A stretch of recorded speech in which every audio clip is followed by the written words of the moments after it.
ओम नमो भगवते वासुदेवाय। भगवान बृहस्पति देव की पूजा अर्चना के लिए बृहस्पतिवार को व्रत करके बृहस्पतिवार व्रत की कथा का श्रवण करना चाहिए। बृहस्पतिवार का व्रत करने और व्रत कथा सुनने से स्त्री पुरुषों की सभी मनोकामनाएं पूरी होती है। इस व्रत से धन संपत्ति की प्राप्ति होती है, निसंतानों को पुत्र प्राप्ति होती है, परिवार में सुख शांति बनी रहती है, सभी आनंद पूर्वक रहते हैं। इस व्रत में व्रत कथा का श्रवण करने का विशेष महत्व है। अब आइए सुनते हैं बृहस्पतिवार व्रत कथा। प्राचीन समय की बात है। भारत में एक राजा राज्य करता था। वह बड़ा प्रतापी तथा दानी था। वह नित्य प्रति मंदिर में भगवत दर्शन करने जाता था। वह ब्राह्मण और गुरु की सेवा किया करता था। उसके द्वार से कोई भी याचक निराश होकर नहीं लौटता था। वह प्रत्येक गुरुवार को व्रत रखता एवं पूजन करता था। हर दिन गरीबों की सहायता करता था। परंतु यह सब बातें उसकी रानी को अच्छी नहीं लगती थी। वह न तो व्रत करती और न किसी को एक भी पैसा दान में देती थी। वह राजा से भी ऐसा करने को मना किया करती थी। एक समय की बात है। राजा शिकार खेलने वन को चले गए। घर पर रानी और दासी थी।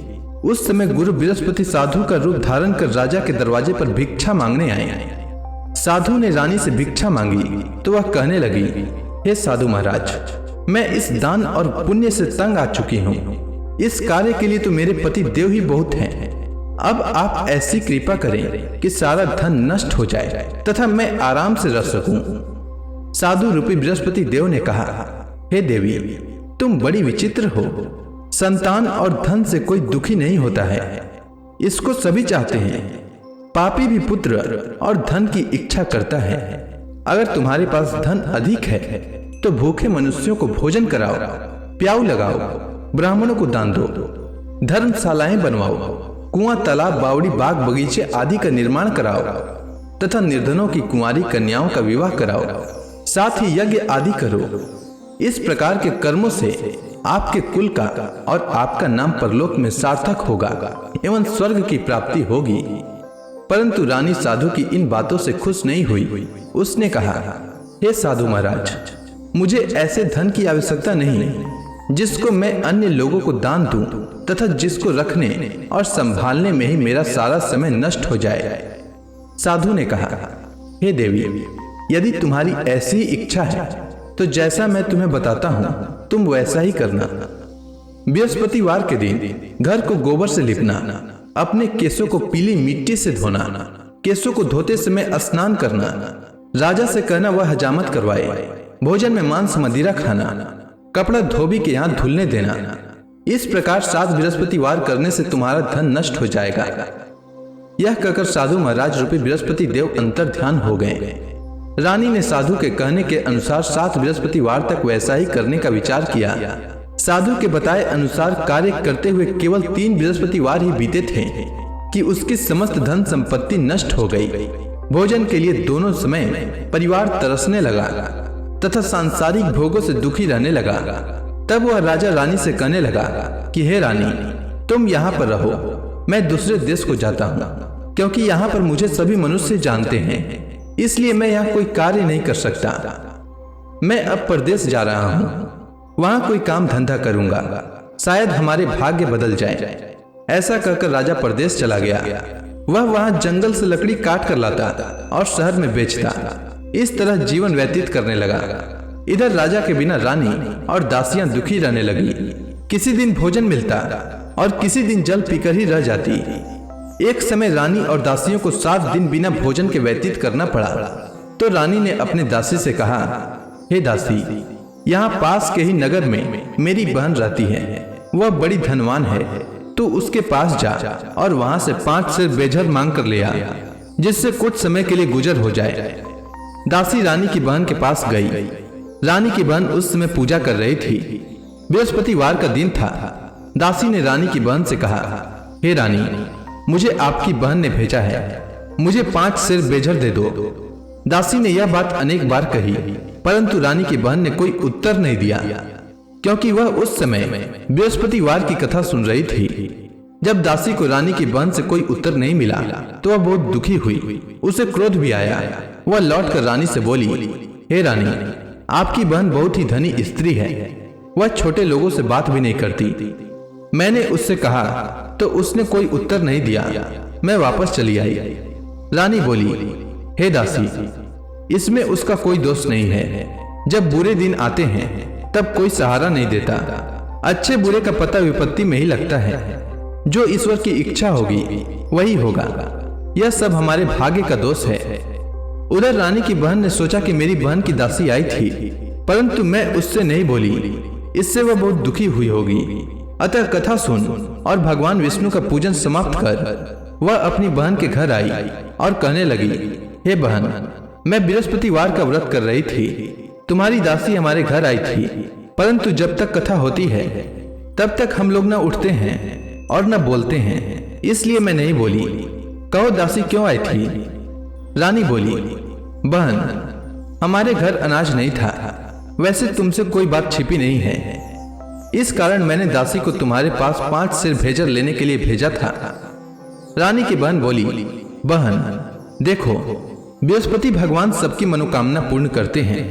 देखो, शायद तुम्हारे घर में अनाज रखा हो। यह सुनकर दासी घर के अंदर गई तो वहां उसे एक घड़ा बेझर का भरा मिल गया। उसे बड़ी हैरानी हुई क्योंकि उसने एक एक बर्तन देख लिया था।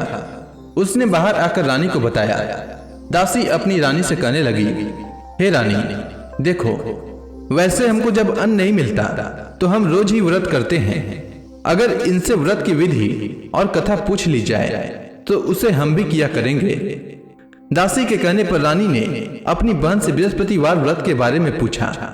उसकी बहन ने बताया, हे रानी बहन, बृहस्पतिवार को सूर्योदय से पूर्व उठकर स्नान करके बृहस्पतिवार का व्रत करना चाहिए, लेकिन उस दिन सिर नहीं धोना चाहिए। बृहस्पतिवार के व्रत में चने की दाल और मुनक्का से विष्णु भगवान का केले के वृक्ष की जड़ में पूजन करें तथा दीपक जलाएं। उस दिन एक ही समय भोजन करें। भोजन पीले खाद्य पदार्थ का करें तथा कथा सुने। इस प्रकार करने से गुरु भगवान प्रसन्न होते हैं, अन्न पुत्र धन देते हैं, मनोकामना पूर्ण करते हैं। व्रत और पूजन की विधि बताकर रानी की बहन अपने घर लौट गई। रानी और दासी दोनों ने निश्चय किया कि बृहस्पति देव भगवान का पूजन जरूर करेंगे। 7 दिन बाद जब बृहस्पतिवार आया तो उन्होंने व्रत रखा। घुड़साल में जाकर चना और गुड़ बीन लाई तथा उसी दाल से केले की जड़ तथा विष्णु भगवान का पूजन किया। अब भोजन पीला कहाँ से आए? दोनों बड़ी दुखी हुई, परंतु उन्होंने व्रत किया था, इस कारण बृहस्पति देव भगवान प्रसन्न थे।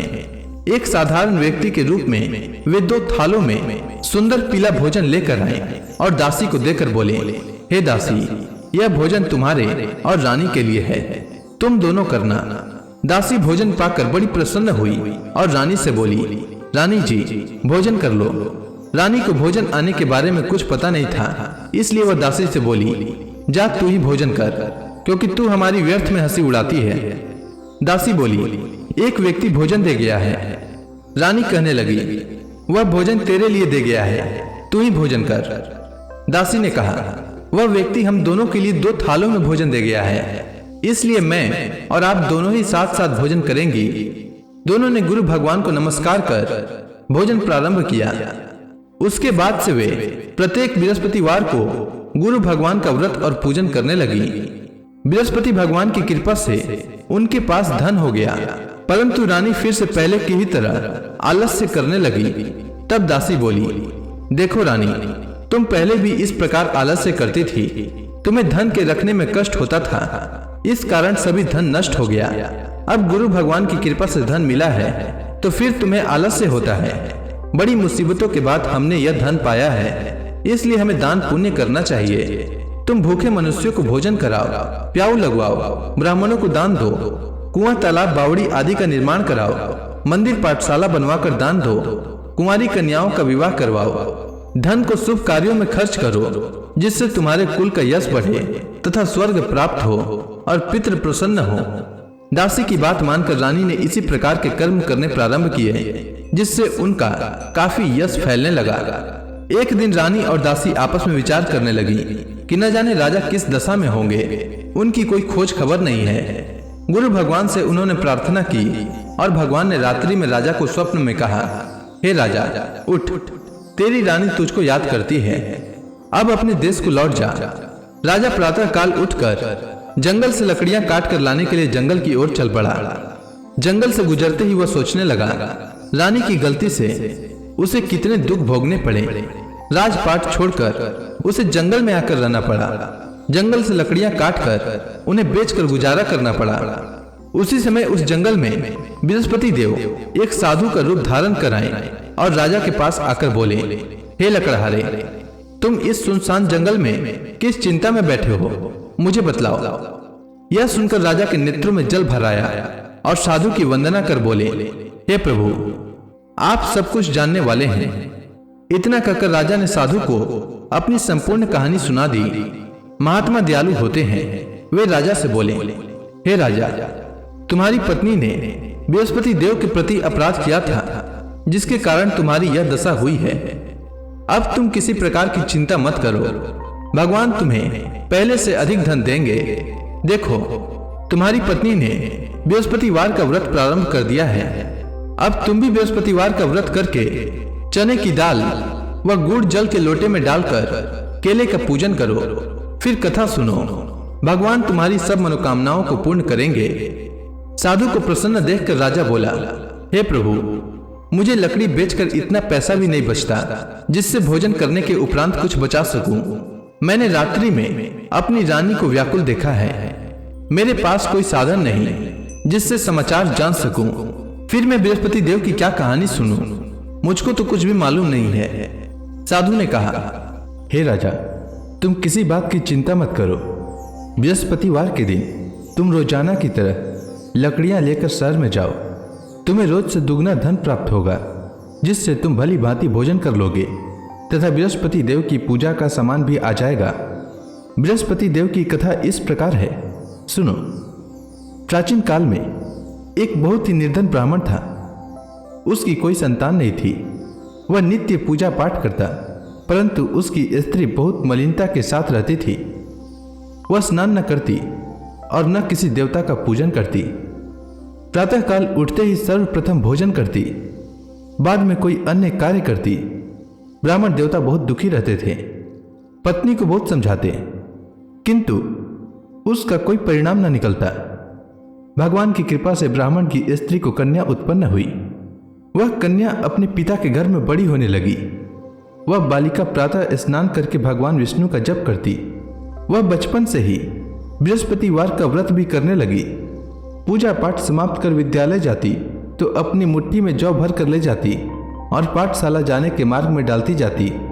वही जौ स्वर्ण के हो जाते तो लौटते समय उनको बीनकर घर ले आती। एक दिन वह बालिका सूप में उन सोने के जौ को फटक कर साफ कर रही थी। तभी उसकी मां ने देख लिया और कहा, हे बेटी, सोने के जौ को फटकने के लिए सोने का सूप होना चाहिए। दूसरे दिन गुरुवार था। इस कन्या ने व्रत रखा और बृहस्पति देव से प्रार्थना करके कहा, हे प्रभु, यदि मैंने सच्चे मन से आपकी पूजा की हो तो मुझे सोने का सूप दे दो। बृहस्पति देव ने उसकी प्रार्थना स्वीकार कर ली। रोजाना की तरह वह बालिका जौ फैलाती हुई स्कूल चली गई। स्कूल से लौटकर जब वह जौ बीन रही थी तो बृहस्पति देव की कृपा से उसे सोने का सूप मिला। उसे वह घर ले आई और उससे जौ साफ करने लगी, परंतु उसकी मां का वही ढंग रहा। एक दिन की बात है, वह कन्या सोने के सूप में जौ साफ कर रही थी। उस समय उस नगर का राजकुमार वहां से होकर निकला। इस कन्या के रूप और सोने के सूप में जौ को साफ करते देखकर वह उस कन्या पर मोहित हो गया। राजमहल आकर वह भोजन तथा जल त्याग कर उदास होकर लेट गया। राजा को जब राजकुमार द्वारा अन्न जल त्यागने का समाचार ज्ञात हुआ तो अपने मंत्रियों के साथ वह अपने पुत्र के पास गए और बोले, हे बेटा, तुम्हें किस बात का कष्ट है? किसी ने अपमान किया है अथवा कोई और कारण है? मुझे बताओ, मैं वही करूंगा जिससे तुम्हें प्रसन्नता हो। राजकुमार ने अपने पिता की बातें सुनी तो वह बोला, मुझे आपकी कृपा से किसी बात का दुख नहीं है। किसी ने मेरा अपमान नहीं किया है, परंतु मैं उस लड़की के साथ विवाह करना चाहता हूं जो सोने के सूप में जौ साफ कर रही थी। यह सुनकर राजा आश्चर्य में पड़ गया और बोला, हे बेटा, इस तरह की कन्या का पता तुम्हें लगाओ। मैं उसके साथ तुम्हारा विवाह अवश्य ही करवा दूंगा। राजकुमार ने राजा को उस लड़की के घर का पता बतलाया। मंत्री उस लड़की के घर गया और राजा का आदेश ब्राह्मण को सुनाया। कुछ ही दिन बाद ब्राह्मण की कन्या का विवाह राजकुमार के साथ संपन्न हो गया। कन्या के घर से जाते ही उस ब्राह्मण देवता के घर में पहले की भांति गरीबी का निवास हो गया। अब भोजन के लिए भी अन्न बड़ी मुश्किल से मिलता था। एक दिन दुखी होकर ब्राह्मण अपनी पुत्री से मिलने गया। बेटी ने पिता की दुख की अवस्था को देखा और अपनी मां का समाचार पूछा। ब्राह्मण ने सभी हाल कहा। कन्या ने बहुत सा धन देकर अपने पिता को विदा कर दिया। इस तरह ब्राह्मण का कुछ समय सुखपूर्वक व्यतीत हुआ, लेकिन कुछ दिन बाद फिर वही हाल हो गया। ब्राह्मण फिर अपनी कन्या के यहाँ गया और सभी हाल कहा तो पुत्री बोली, हे पिताजी, आप माता जी को यहाँ लिवा लाओ, मैं उन्हें वह विधि बता दूंगी जिससे गरीबी दूर हो जाए।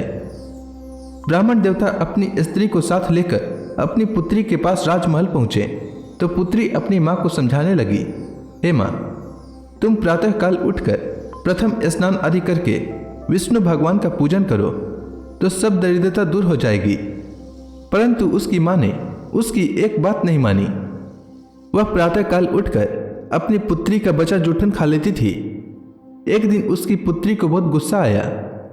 उसने एक रात एक कोठरी से सारा सामान निकाल दिया और अपनी माँ को उसमें बंद कर दिया।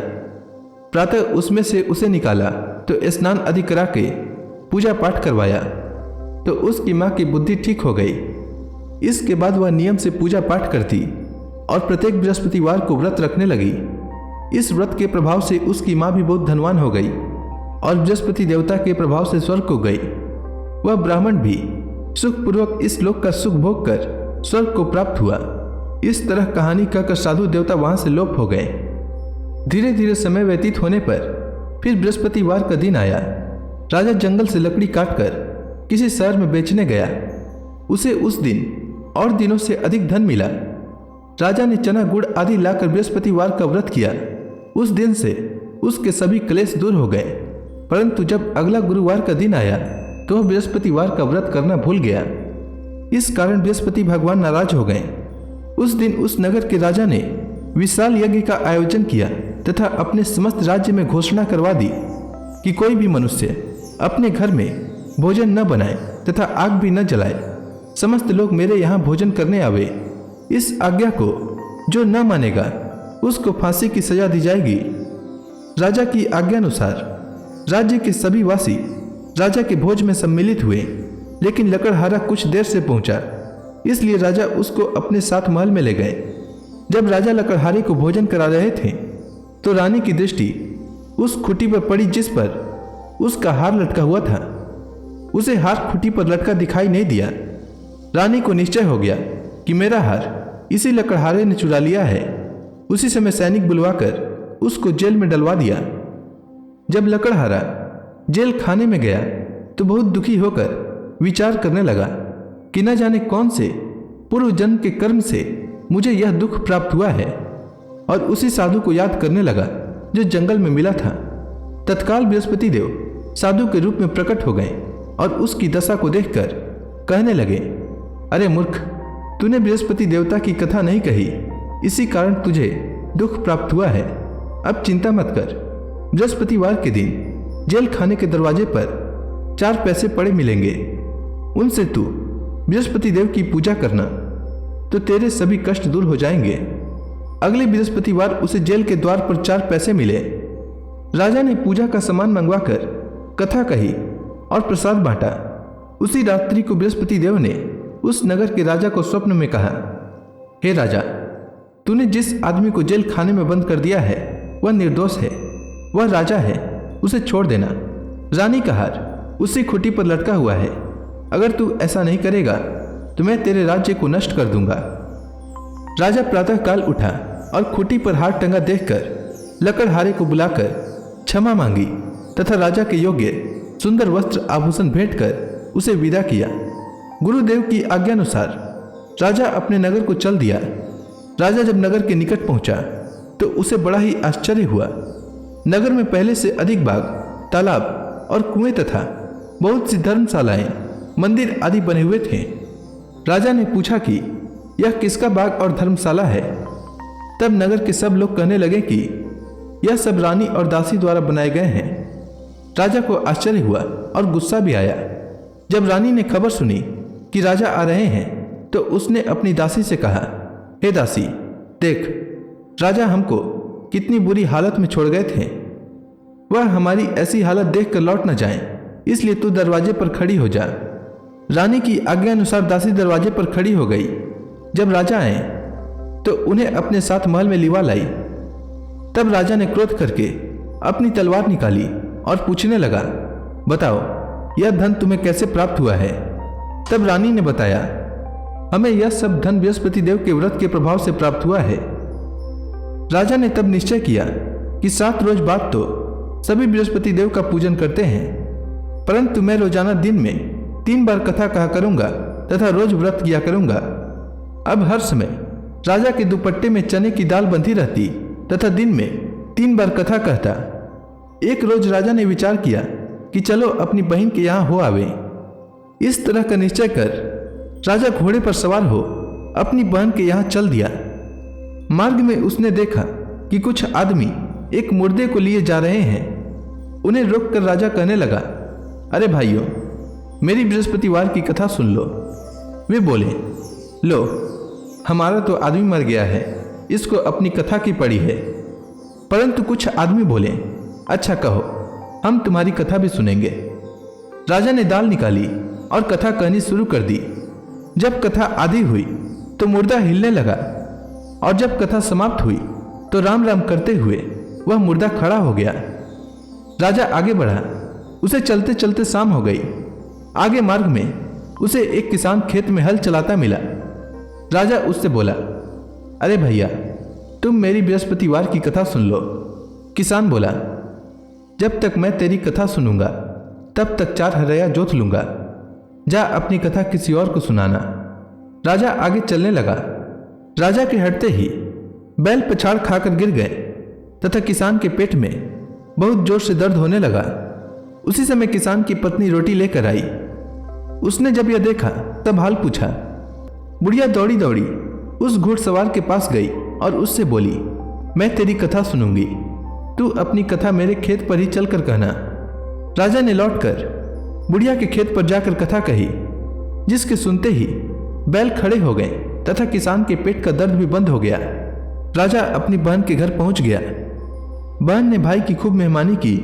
दूसरे रोज प्रातःकाल राजा जागा तो वह देखने लगा कि सब लोग भोजन कर रहे हैं। राजा ने जब अपनी बहन से पूछा कि ऐसा कोई मनुष्य है जिसने भोजन नहीं किया हो जो मेरी बृहस्पतिवार की कथा सुन ले, तो बहन बोली, हे भैया, यह देश ऐसा ही है। पहले यहाँ के लोग भोजन करते हैं, बाद में अन्य काम करते हैं। अगर पड़ोस में कोई हो तो दिखाती हूँ। ऐसा कहकर बहन देखने चली, परंतु उसे कोई भी ऐसा व्यक्ति नहीं मिला जिसने भोजन न किया हो। वह एक कुम्हार के घर गई जिसका लड़का बीमार था। उसे मालूम हुआ कि उसके यहाँ 3 दिन से किसी ने भोजन नहीं किया है। रानी ने अपनी भाई की कथा सुनने के लिए कुम्हार से कहा। वह तैयार हो गया। राजा ने जाकर बृहस्पतिवार की कथा कही, जिसको सुनकर उसका लड़का ठीक हो गया। अब तो राजा की प्रशंसा होने लगी। एक दिन राजा ने अपनी बहन से कहा, हे बहन, मैं अपने घर जाऊंगा, तुम भी तैयार हो जाओ। राजा की बहन ने अपनी सास से अपने भाई के साथ जाने की आज्ञा मांगी। सास बोली, चली जा, परंतु अपने लड़कों को मत ले जाना, क्योंकि तेरे भाई को कोई संतान नहीं होती है। बहन ने अपने भाई से कहा, हे भैया, मैं तो चलूंगी, परंतु कोई बालक नहीं जाएगा। राजा ने कहा, जब कोई बालक नहीं चलेगा तब तुम जाकर ही क्या करोगी? दुखी मन से राजा अपने नगर को लौट आया।